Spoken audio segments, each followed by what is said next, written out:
Class 12 विषय Hindi online teaching के अंतर्गत मैं आप सभी के समक्ष उपस्थित हूँ। हमारा आज का टॉपिक है जो आपकी वितान भाग 2 पूरक पाठ्य पुस्तक है। उसका फर्स्ट चैप्टर है सिल्वर वेडिंग, जिसके राइटर है मनोहर श्याम जोशी जी। स्टूडेंट्स, आपको पता ही है कि बोर्ड एग्जाम में जो रिटन एग्जाम होता है 80 मार्क्स का, उसमें वितान बुक से 10 मार्क्स के क्वेश्चन आते हैं। 3 मार्क्स के 2 क्वेश्चन एंड 4 मार्क्स का एक क्वेश्चन आता है। तो आज हम लोग इस सिल्वर वेडिंग जो टॉपिक है, इससे हम लोग शिक्षण का प्रारंभ कर रहे हैं। ध्यान से सुनिएगा, क्योंकि इसके अंत में हम आपको कुछ इससे संबंधित एक्सरसाइज भी करने को देंगे। सिल्वर वेडिंग जो एक कहानी मनोहर श्याम जोशी जी की है, इस कहानी में श्याम जोशी जी ने पीढ़ियों का अंतर्द्वंद, इसका बहुत ही मार्मिक चित्रण किया हुआ है। और लेखक की जो रचनाएं हैं, उन रचनाओं से ये कुछ अलग सी दिखाई देती है। आधुनिकता की ओर बढ़ता हमारा समाज एक ओर नई नई उपलब्धियों को समेटे हुए है, तो दूसरी ओर मनुष्य को मनुष्य बनाए रखने के लिए जो वैल्यूज हैं, जो मूल्य हैं, वो मूल्य कहीं घिसते हुए या समाप्त होते से प्रतीत हो रहे हैं। कहानी में 2 सेंटेंस प्रयोग हुआ है। एक है जो हुआ होगा और दूसरा सम हाउ इम्प्रॉपर। ये 2 जुमले हैं, ये कहानी में बीज वाक्य की तरह है। जो हुआ होगा में यथास्थितिवाद यानी ज्यों का त्यों स्वीकार कर लेने की बात है, तो सम हाउ इम्प्रॉपर में एक अनिर्णय की स्थिति है। ये दोनों ही भाव इस कहानी के मुख्य चरित्र या मुख्य नायक यशोधर बाबू के भीतर का द्वंद है। वे इन स्थितियों के जिम्मेदार भी किसी व्यक्ति को नहीं मानते हैं, बल्कि अंत में अनिर्णय की स्थिति में होते हैं। कहानी में यशोधर बाबू, जिनका पूरा नाम यशोधर पंत है, वो एक दफ्तर में सेक्शन ऑफिसर है। और जब आखिरी फाइल का काम पूरा होता है, उस समय दफ्तर की घड़ी में 5:25 हुए हैं। वे अपनी घड़ी सुबह शाम रेडियो समाचार से मिलाते हैं, इसलिए वे दफ्तर में देर तक काम करते हैं। जबकि उनके जो अधीनस्थ कर्मचारी हैं, उनको ये बात पसंद नहीं आती, और उसमें जूनियर जो स्टाफ है, वो उनका इस बात के लिए मजाक भी उड़ाता है। दफ्तर में जो नए असिस्टेंट आए हैं, चड्ढा साहब, वो आधुनिक विचारधारा के हैं। चौड़ी मोहरी वाली पतलून पहनते हैं, ऊंची एड़ी वाले जूते पहनते हैं, और यशोधर बाबूजी को वो सम हाउ इम्प्रॉपर लगता है। वो कई बार बदतमीजी से व्यवहार भी करते हैं। एक बार उन्होंने पंत जी की कलाई थाम ली और कहा, आपने जो घड़ी पहनी है ना, ये बहुत पुरानी है। अब तो डिजिटल का जमाना है, आप डिजिटल जापानी घड़ी ले लो, सस्ती मिल जाती है। पंत जी उनसे कहते हैं, ये घड़ी उन्हें शादी में मिली है। ये घड़ी भी उन्हीं की तरह पुरानी हो गई है, लेकिन समय अभी तक बता रही है। और ये कहते कहते वो यादों में खो जाते हैं। उन्हें वो दिन याद आता है कि जब वो दिल्ली आए थे और किशन दा के यहाँ रहे थे, तब उनकी उम्र बहुत ही कम थी, सरकारी नौकरी के लिए उपयुक्त नहीं थी। तब किशन दा ने उन्हें सहारा दिया था और अपने मेस का रसोइया बना लिया था। और फिर उनको यशोधर बाबू को कपड़े भी बनवाए थे, घर पैसा भेजने के लिए 50 रुपए भी दिए थे। और फिर जब उनकी उम्र हुई, तब उनकी सरकारी नौकरी भी लगवा दी। वो इन्हीं स्मृतियों में खोए हुए थे। तभी उनके सहयोगी चड्ढा जी ने उन्हें आवाज दी, जिससे वे जागृत हुए। और तभी मेनन ने उनसे पूछा कि आपकी शादी कब हुई थी। यशोधर बाबू कहने लगे, now let me see, I was married on 6 February 1947। Menon ने सिल्वर वेडिंग की उनको बधाई दी। यशोधर बाबू खुश हुए, और खुश होते होते झेपे और झेपते हुए खुश हुए। ऐसा इसलिए हुआ क्योंकि उनकी परंपरा के अनुसार सिल्वर वेडिंग नहीं मनाया जाना चाहिए था। ये आधुनिक चोंचले थे, और वो कहते थे कि ये अंग्रेजों के बताए हुए परंपरा है, जिसे हम लोग अंग्रेजों के चोंचले मानते हैं। स्टाफ के लोग उनसे चाय, मट्ठी और लड्डू की मांग करते हैं। यशोधर बाबूजी 10 रुपए का नोट देते हैं और कहते हैं सम हाउ इम्प्रॉपर लगता है उनको। तो सेक्शन ऑफिसर और सारे लोग जब उनसे विशेष आग्रह करते हैं, तो वो 10 रुपए और देने को तैयार हो जाते हैं। इस तरह उन्होंने 20 रुपए दिया, लेकिन ये शर्त लगा दी कि वो इस पार्टी में सम्मिलित नहीं होंगे। यशोधर बाबू रोज बिरला मंदिर जाते थे और वहां बैठकर प्रवचन सुनते थे, प्रभु का ध्यान लगाते थे। ये बात उनके पत्नी और बच्चों को पसंद नहीं आती थी, क्योंकि उनको लगता था ये काम बुजुर्गों को करना चाहिए। फिर वो बिरला मंदिर से उठकर पहाड़गंज जाते, घर के लिए साग सब्जी लाते, और इस तरह से घर वो 8 बजे पहुंचते।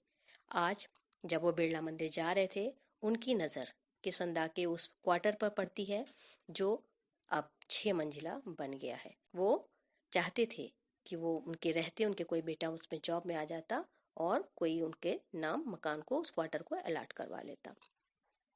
पिछले कई सालों से यशोधर बाबू का अपनी पत्नी व अपने बच्चों से बड़ा मतभेद रहने लगा था। उन्हें घर जल्दी लौटना अच्छा नहीं लगता था। उनका बड़ा लड़का जिसका नाम भूषण था वो एक प्रमुख विज्ञापन संस्था में नौकरी पे लग गया था। यशोधर बाबू को उसकी जो नौकरी में सैलरी मिलती थी 1,500 रुपये प्रति माह, वो उनको समहाउ इम्प्रॉपर लगता था। उनको लगता था ये कौन सी कंपनी है जो इतनी ज़्यादा तनख्वाह, वो भी नई नौकरी और पहली ही बार में इतना ज़्यादा वेतन दे रही है। उनका दूसरा बेटा आईएएस की तैयारी कर रहा था। उसका एलाइड सर्विसेज में ना जाना भी उनको अच्छा नहीं लगता था। उनका तीसरा बेटा स्कॉलरशिप लेकर अमेरिका चला गया। उनकी एकमात्र बेटी शादी से इनकार करती थी और डॉक्टरी की उच्चतम शिक्षा के लिए अमेरिका जाने की धमकी भी देती थी। एक तरफ वो बच्चों की तरक्की से खुश भी थे, दूसरी तरफ वो उनके साथ तालमेल या सामंजस्य नहीं बिठा पा रहे थे। यशोधर बाबू की पत्नी संस्कारों से आधुनिक नहीं थी, परंतु बच्चों के दबाव में वो मॉडर्न बन गई थी। शादी के समय उस संयुक्त परिवार का उसने दबाव झेला था। यशोधर बाबू के आचार विचार बंधनों को उसने स्वीकार किया था, लेकिन अब जब तक वो बच्चों का पक्ष लेती थी और बच्चों के अनुसार ही अपने आप को ढालने की कोशिश करती थी। किशनदा जिन्होंने यशोधर बाबू को आश्रय दिया था, उनकी जॉब लगवाई थी, उनका बुढ़ापा कभी सुखी नहीं रहा। रिटायरमेंट के बाद किसी ने भी उनको सहारा नहीं दिया और ना ही अपने साथ रहने की पेशकश की। फिर वो अपने गांव लौट गए और कुछ दिन पहले कोई एक व्यक्ति जो उनको जानने वाला था, वो जब यशोधर बाबू से मिलता है तो यशोधर बाबू उनका हाल चाल पूछते हैं, तो वो बताते हैं कि वो उनकी मृत्यु हो गई। यशोधर बाबू जब उनसे पूछते हैं कि उनको क्या बीमारी थी, कैसे उनकी मृत्यु हुई, तो उसका जवाब था जो हुआ होगा। ये बात रह रहकर यशोधर बाबू को बहुत पीड़ा देती है कि जो हुआ होगा ये कौन सी बीमारी है जिससे कोई मर सकता है, और ये बात उनके मन को व्यथित करती है और बहुत ही पीड़ा देती है। कई बार वो मन ही मन स्वीकार भी करते थे कि दुनियादारी में उनके बीवी बच्चे अधिक सुलझे हुए हैं, परंतु वे अपने सिद्धांत छोड़ नहीं सकते थे। एक बार जब वो बिरला मंदिर में प्रवचन सुन रहे थे, उनका मन नहीं लग रहा था और किशनदा की तरह वो रोज मंदिर जाते, पूजा सुनते। साथ साथ में वो एक बार जब गीता प्रेस की कुछ पुस्तकें पढ़ रहे थे, तो उसमें गीता के पाठ में जनार्दन शब्द सुनते ही उनको अपने जीजा जनार्दन जोशी जी की याद आई। उनकी चिट्ठी से पता चला कि वो बीमार है। यशोधर बाबू अहमदाबाद जाना चाहते थे, परंतु पत्नी और बच्चे उसका विरोध करते थे। यशोधर बाबू की इच्छा थी कि खुशी और गम के मौके पर वो अपने रिश्तेदारों के घर जाएं, परंतु उनकी पत्नी इसका विरोध करती थी और बड़े बेटे ने तो यहाँ तक कह दिया कि आपको बुआ को भेजने के लिए मैं पैसे भी नहीं दूंगा। ये बात उनके दिल को बहुत ही दुखी करती थी। किशनदा उनके आदर्श गुरु थे और उनकी ही बताए हुए रास्ते पर यशोधर बाबू चलना चाहते थे। यशोधर बाबू चाहते थे कि बच्चे उनसे सलाह लें, परंतु बच्चे उन्हें हमेशा ही उपेक्षित करते रहते थे। प्रवचन सुनने के बाद यशोधर बाबू सब्जी मंडी गए। वे चाहते थे कि उनके लड़के घर का सामान खुद लाएं, परंतु बच्चे ये चाहते थे कि ये सब काम तो नौकर भी कर सकते हैं। यशोधर बाबू को ये काम समहाउ इम्प्रॉपर लगता था। उस दिन सब्जी लेकर वे अपने क्वार्टर पहुंचे, तो वहां देखा उन्होंने कि उनके क्वार्टर पे एक तख्ती लगी हुई थी। उस पे लिखा हुआ था वाईडी पंत। पहले उन्हें लगा कि वो गलत जगह आ गए हैं। उन्हें धोखा हुआ। घर के बाहर कार खड़ी थी, स्कूटर था, मोटरसाइकिल थी तथा लोग विदा दे रहे थे और ले रहे थे। बरामदे में रंगीन कागजों की झालरें लगी थी, गुब्बारे लटके हुए थे। उन्होंने अपने बेटे को देखा कि किसी सज्जन को वो कार में बिठा रहे हैं और हाथ मिला रहे हैं। साथ में उनकी पत्नी और बेटी भी बरामदे में खड़ी है। वो कुछ मेम साहब लोग को विदा कर रही हैं। लड़की ने जीन्स पहना हुआ है और बगैर बाह का टॉप पहना हुआ है। पत्नी ने होंठ पे लिपस्टिक लगाई हुई है और बालों में डाई किया हुआ है। यशोधर बाबूजी को ये सब समहाउ इम्प्रॉपर लगता है। यशोधर पंत जो है वो चुपचाप घर पहुंचते हैं। बड़े बेटे ने देर से आने का उलाहना दिया। यशोधर बाबू शर्मीली सी हंसी हंसते हुए बोले, हम लोग के यहाँ सिल्वर वेडिंग कब से होने लगी। यशोधर के दूर के भांजे ने कहा, जब से तुम्हारा बेटा 1,500 रुपया महीने कमाने लगा। वो चुपचाप घर के मंदिर में जाते हैं और संध्या बंदन के नाम पर अंदर ही बैठे रहते हैं। बहुत देर हो जाने पर उनकी पत्नी उनके पास जाती है और बोलती है कि चल के केक काट लो, मेहमान बहुत देर से प्रतीक्षा कर रहे हैं। वो पत्नी के जिद करने पर आते हैं और आके जब बेटी कहती है केक काटने को तो वो केक काट देते हैं, परंतु वो कहते हैं somehow I don't like all this, और फिर उसके बाद केक को खाते नहीं है, कहते हैं इसमें अंडा है, और फिर वो अपने पूजा संध्या बंदन के नाम पर अंदर चले जाते हैं।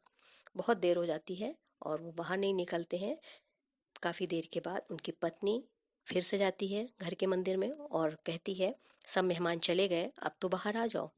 फिर वो बाहर आते हैं और जो उन्होंने लाल गमछा पहना हुआ है उसी को पहने पहने ही बैठक में आ जाते हैं। बच्चे इस परंपरा के सख्त खिलाफ हैं। उनकी बेटी इस बात पर बहुत झल्लाती है और फिर टेबल पर रखे हुए गिफ्ट को खोलने की बात कहती है। भूषण उनको खोलता है, उसमें एक ऊनी ड्रेसिंग गाउन है और कहता है वो यशोधर बाबू को देते हुए ड्रेसिंग गाउन कि सुबह दूध लेने के समय जो आप फटा हुआ पुलोवर पहन कर जाते हैं उसको पहनकर मत जाइएगा, अब ये ड्रेसिंग गाउन पहन के जाइएगा। और फिर बेटी पिता का पजामा कुर्ता उठा लाती है और कहती है इसको पहनकर तब आप गाउन पहनिएगा। बच्चों के आग्रह पर वो गाउन पहन लेते हैं। उनकी आंख के कोर में जरा सी नमी चमक गई। ये कहना कठिन है कि उनको भूषण की बात चुभ गई कि आप इसे पहनकर दूध लेने जाया करें। वो स्वयं भी दूध लाने की बात कर सकता था, ये कर रहा होगा, लेकिन एक तरफ ये भी बात है कि हो सकता है इस फंक्शन के होने और गिफ्ट के मिलने से वो प्रसन्न हुए, या बेटे की इस बात ने उनके दिल को कहीं दुखी कर दिया, उनकी आंखों में नमी आ गई। ये कहानी यहाँ पर समाप्त होती है। इसके साथ ही कुछ क्वेश्चन हम आपको दे रहे हैं जिस पे करिएगा। पीढ़ियों का अंतर्द्वंद, कारण, समस्या और समाधान, इसके ऊपर आप एक निबंध लिखिएगा। नेक्स्ट क्लास में फिर से एक नए चैप्टर के साथ फिर से मिलेंगे। Thank you.